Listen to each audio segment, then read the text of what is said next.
ஜம் ஆன்மீக அன்பர்களுக்கு வணக்கம். ஐயப்ப பக்தர்கள் கருப்பு ஆடை அணிவதற்கு ஒரு காரணம் உண்டு. உங்களுக்கு தெரியுமா?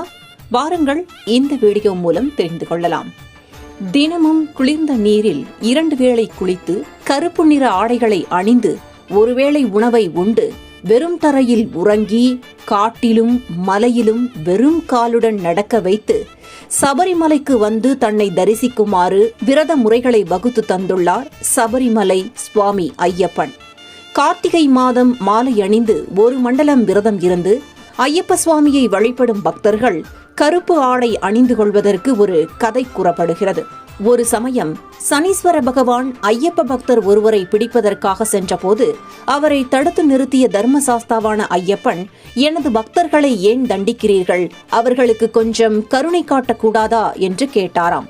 அதற்கு சனீஸ்வரர், எனக்கு ஏழை பணக்காரர், கடவுள் பக்தி உள்ளவர் இல்லாதவர் என்ற பாகுபாடு கிடையாது. 7.5 சனியின் காலம் வரும் நேரத்தில் பாரபட்சம் இல்லாமல் அவர்களை பிடிப்பேன். அதுதான் என்னுடைய தர்மம் என்றார் சனி பகவான்.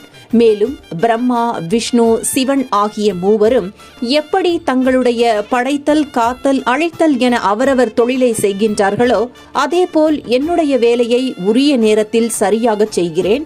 அதுபோலவே மானிடர்கள் செய்யும் கர்ம வினைகளுக்கு ஏற்ப அவர்களை தண்டிக்கிறேன். அந்த வேலையை நான் ஒழுங்காக செய்யாவிட்டால் தர்மம் எப்படி வாழும் என்று சனீஸ்வரர் கேட்டாராம்.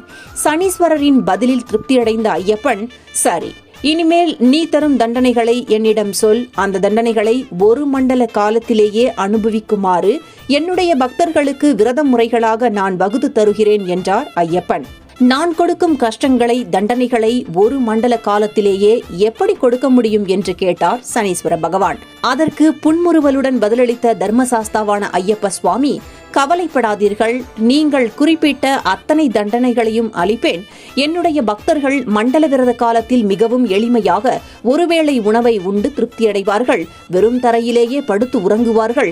தாம்பத்தியத்தில் அறவே ஈடுபடாமல் கடுமையான பிரம்மச்சரிய விரதத்தை கடைபிடித்து 1 மண்டல காலத்தில் எப்போதும் என்னுடைய நாமாவான சுவாமியே சரணமையப்பா என்று சொல்லி காடு மலைகளை கடந்து என்னை வந்து தரிசிப்பார்கள் என்று சொன்னார்.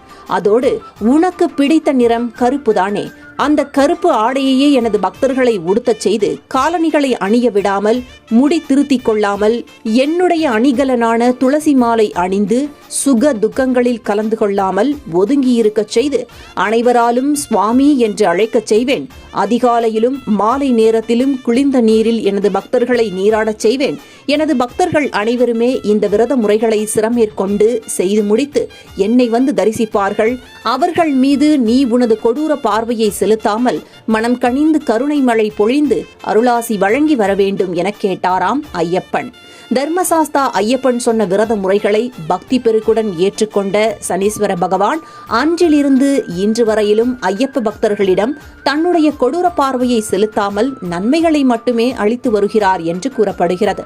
அதனாலேயே ஐயப்ப பக்தர்கள் சனீஸ்வரனுக்கு உகந்த கருப்பு ஆடையை அணிகிறார்கள் என்ற செவிவழி செய்தியும் உண்டு.